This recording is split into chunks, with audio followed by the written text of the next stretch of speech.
नमस्कार, भारत लाइव देख रहे हैं आप। बिहार और बिहार की राजनीति गर्म और ठंडा हो रही है।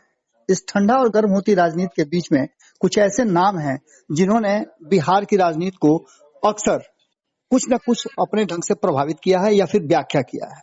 ऐसे ही शख्स हैं पप्पू यादव। पप्पू यादव जेल में हैं, लेकिन जेल में जाने के बाद उन्होंने अपने टीम को पूरी तरह से जागृत कर दिया है। वो टीम काम कर रही है और सेवा के जिस धर्म को लेकर के वो आगे बढ़े थे, वो काम निरंतर जारी है। लेकिन जिन लोगों की सेवा हो रही थी, उन लोगों में अभी भी संतुष्टि नहीं है और वो लगातार पप्पू यादव को खोज रहे हैं। इन सारी बातों को लेकर के जब जब बिहार में किसी तरह की कोई घटना घटती है, किसी को कोई आपत्ति विपत्ति आती है, तो वैसी स्थिति में पप्पू यादव को खोजा जाता है। ऐसा ही एक घटना लगातार घट रहा है, जिसमें पुलिस की लाठियों से कूटे गए कहीं न कहीं एसटीईटी अभियान, और उसके बाद जो घटनाएं घटी वो सबके सामने है।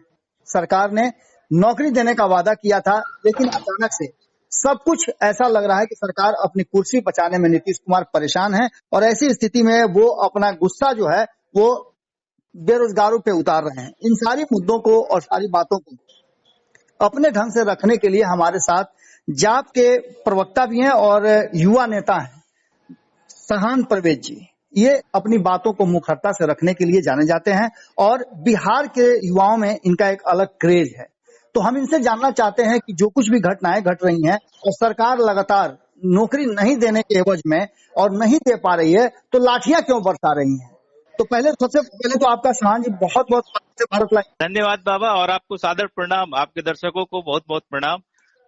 ये जो घटना कल की हुई है, ये बहुत, इसकी जितनी निंदा की जाए उतनी कम है। जिस बिहार में लोग रोजगार के लिए तड़प रहे हैं, बेरोजगारी चरम पर है, वहां पर अपने हक और हुकूक की मांग करने वाले लोगों के साथ में बर्बरता से लाठियां बरसाई जा रही है जी। अगर अभ्यर्थियों की मांग है बाबा कि उसको कहीं कोई प्रॉब्लम हो रहा है, तो शिक्षा मंत्री और मुख्यमंत्री जी को सीधा संवाद करना चाहिए था, ना कि उनके ऊपर लाठियां बरसाई जानी चाहिए थी। करीबन 1 दर्जन लोग बुरी तरह से जख्मी हैं और जन अधिकार पार्टी इस घटना की कड़ी से कड़ी निंदा करती है और अभ्यर्थियों के साथ कदम से कदम मिलाकर खड़ी है। इस लड़ाई में जन अधिकार पार्टी अभ्यर्थियों के साथ खड़ी है और नीतीश कुमार जी की तानाशाही को नहीं चलने देगी। अगर आवश्यकता पड़ी तो जन अधिकार पार्टी का एक एक कार्यकर्ता सड़क पर उतरेंगे और अभ्यर्थियों के समर्थन में इस आंदोलन को आगे बढ़ाएंगे और इस परीक्षा में जितनी धांधली हुई है उसका पर्दाफाश करेंगे और नीतीश कुमार जी जैसे तानाशाह सरकार को इसका सबक सिखाने का काम करेंगे। सहान जी, सबसे महत्वपूर्ण बात यह है कि पप्पू यादव के रहते हुए में अक्सर वो इस तरह के आंदोलन और जो भी लोग मुश्किल में थे उन लोगों के साथ खड़े होते थे। आप लोग कितनी मजबूती से खड़ा हैं और ये इस लाठी चार्ज के एवज में आप आगे क्या कुछ करने जा रहे हैं? किस तरह सरकार को जगाएंगे आप लोग? अभी हम लोग के नेताओं से संपर्क कर रहे हैं और उनकी मांगों को समझ रहे हैं। जिस प्रकार से हमारी भी बात हुई है कई छात्राओं से, उनका सीधा सीधा स्पष्ट है बाबा, ये कहना है कि 2019 में 37,000 वैकेंसी आई जी। 2020 में एग्जाम हुआ और जिस एग्जाम को कहना इस मुद्दे पे कि एग्जाम में बहुत करप्शन है जी। फिर दोबारा एग्जाम लिया गया और 24,999 लोगों की लिस्ट जारी की गई जी। 24,999 लोगों की लिस्ट जारी की गई जो क्वालिफाइड। और दूसरी तरफ अभी जो 2 रिजल्ट आया है उसके बाद उसमें कुछ संशोधन किया गया है जैसा कि अभ्यर्थियों का कहना है, और उसके बाद 24,498 लोगों का 92 लोगों का जो 24,599 लोगों की लिस्ट आई थी उसमें से 24,598 केवल एक व्यक्ति को छोड़कर सभी को मेरिट लिस्ट में डाला। तो अब सवाल ये उठता है कि जितने लोगों की रिजल्ट आई थी क्वालिफाइड हुए थे वो सारे के सारे लोगों को तो मेरिट लिस्ट में आ जाना चाहिए था, मगर ऐसा नहीं है। मामला घालमेल जो है ये यहीं पे है। ये जितने लोग कल सड़क पर दिख रहे थे इनका 24,599 लोगों में इनका नाम था मगर 24,598 लोगों में इन लोगों का नाम नहीं था। तो अब ये सवाल पैदा होता है कि ये बाकी लोग कहाँ से आए हैं। तो ये बाकी लोग जो आए हैं वो बैकडोर एंट्री कर रहे हैं जी। और नीतीश कुमार जी बहाली में करप्शन और धांधली करा रहे हैं। जिन लोगों का नाम रिजल्ट में नहीं आया है उसके बाद यहाँ पैसे से नौकरी बेची जा रही है। और ये काम आपने साहन जी, आपने एक बड़ा खुलासा किया है। इस खुलासे के बाद तो निश्चित रूप से अगर पप्पू यादव होते हैं तो ऐसी स्थिति में वो एक बड़ा आंदोलन खड़ा करते, क्योंकि एक बड़े आपने अनैतिकता की बात कही है। निश्चित रूप से बाबा हम लोग इसकी तैयारी कर रहे हैं और मैंने आपको पहले भी बोला कि जन अधिकार पार्टी अब इस अभ्यर्थियों की इस लड़ाई में और नीतीश कुमार जी की इस तानाशाही के खिलाफ सड़क से सदन तक हल्ला करेगी और नीतीश कुमार जी को और इस तानाशाही सरकार को चैन से सोने नहीं देगी। अगर आवश्यकता पड़ी, अभी हम लोग उस पर मंथन कर रहे हैं कि जिस प्रकार की धांधली हुई, जब 24,599 लोगों की लिस्ट जारी होती है उसके बाद 24,598 लोगों की लिस्ट जारी होती है, तो सरल गणित है कि एक व्यक्ति को छोड़ के सारे लोग क्वालिफाइड हो गए और सारे लोग एलिजिबल हो गए नौकरी पाने के लिए।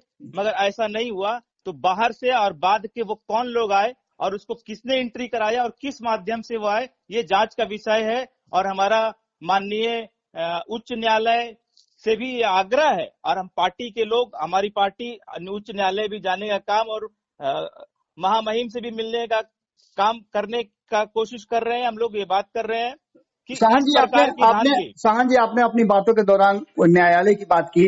अब तक जितने भी परीक्षाएं हुई हैं, लगभग सभी परीक्षाओं में कहीं न कहीं न्यायालय को हस्तक्षेप करना पड़ा है। क्या लगता है आपको कि सरकार चाहती है कि उसके पास संसाधन नहीं है, वो लोगों को वेतन नहीं दे पाएगी, इसलिए वो चाहती है कि इस तरह के चीजों को खड़ा करके और फिर इस बात को न्यायालय में भेज दिया जाए कि जिसमें विलंब हो जाए और सरकार को अपनी साख बचाने में मदद मिल जाए? बाबा इसमें दो प्रश्न हैं। एक तो आप बेरोजगारों के साथ मजाक कर रहे हैं, उस हक और हुकूक की मांग के बाद आप उस पर बर्बरता से लाठियां बरसा रहे हैं, आप उसको जानवरों से बदतर व्यवहार कर रहे हैं। लड़के तो लड़के, महिला के साथ भी लाठियां बरसाई गई, तो ये घोर निंदनीय है। आप इसकी की जाए और वो बहुत कम है और जन अधिकार पार्टी इस बात की कड़ी से कड़ी निंदा करती है। साहन जी, मेरा सवाल ये था कि क्या सरकार एक बार फिर से इस तरह की घटनाओं को करके, लाठीचार्ज करके इन सारे मामलों को अदालत की तरफ ढकेलना चाहती है, जिससे कि उसके साख भी बच जाएं और लोगों को नौकरी नहीं देना पड़े? सर देखिए, नौकरी की वैकेंसी जो बनाई गई है 37,000 वैकेंसी में अगर 25 से 26,000 लोग क्वालिफाइड होते हैं तो निश्चित रूप से सभी लोग अधिकारी है, आज उनका अधिकार है उस नौकरी पर।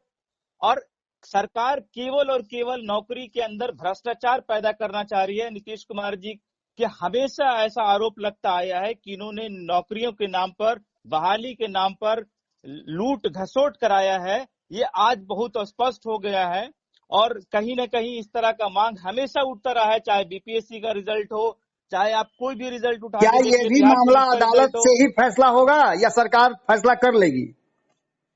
देखिए, इस तानाशाह सरकार को हम लोग निश्चित रूप से चुनौती देने का काम करेंगे और पहले सड़क से लेकर हम लोग इस मामले को उठा रहे हैं। अगर सरकार नहीं जाग पाती है और फिर हम लोग कोर्ट जाने का काम करेंगे और दूसरा कोई विकल्प तो बचता नहीं है बाबा। जी। मगर सबसे बड़ी बात यह है कि सरकार के लोगों की मंशा नौकरी के अंदर पैसा और खाने का काम किया जा रहा है। प्रधान सचिव जी, शिक्षा मंत्री जी, मुख्यमंत्री जी और बिहार की डबल इंजन की सरकार जिसने 19 करोड़ लोगों को रोजगार देने की बात कही, उसने 37,000 वैकेंसी निकालकर और 25,000 लोगों से पैसा लेने का काम कर रही है। और बाबा कई अभ्यर्थियों से हमारी बात हुई जिस दौरान उन्होंने कहा है कि बेल्ट्रॉन के लोग, बेल्ट्रॉन के अधिकारी लोग उनको फोन कर रहे हैं, अभ्यर्थियों को जो आज प्रदर्शन कर रहे हैं उन अभ्यर्थियों को फोन करके उसको बैकडोर से नौकरी कराने का ऑफर दे रही है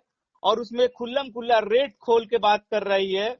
तो सरकार इतनी असंवेदनशील कैसे हो सकती है और इस प्रकार से कैसे चल सकता है? आपने बहुत बड़ी बातें कही और बहुत सारे खुलासे आपने किए। हम इस विषय पर और भी आपसे चाहेंगे बात करना और जैसे ही इस पर कुछ अपडेट आता है फिर आपसे हम जुड़ते हैं। बहुत बहुत धन्यवाद। धन्यवाद बाबा, धन्यवाद। अगर ये वीडियो पसंद आई और वह बिहार के राजनीति और बिहारियत से सरोकार रखेनी तो सब्सक्राइब बटन दबा के चैनल के सब्सक्राइब कर ली। ओजे एगो घंटी बा, ओकरा बटन दबा देला से कुल सटीक और मारक खबर रुआ मुफ्त में मिल जाई। अगर रुआ पत्रकारिता के हमनी के नया प्रयोग में सहयोग कर चाहतानी तो ज्वाइन बटन दबा दी। पेटीएम नंबर नोट कर ली 9386816700। धन्यवाद।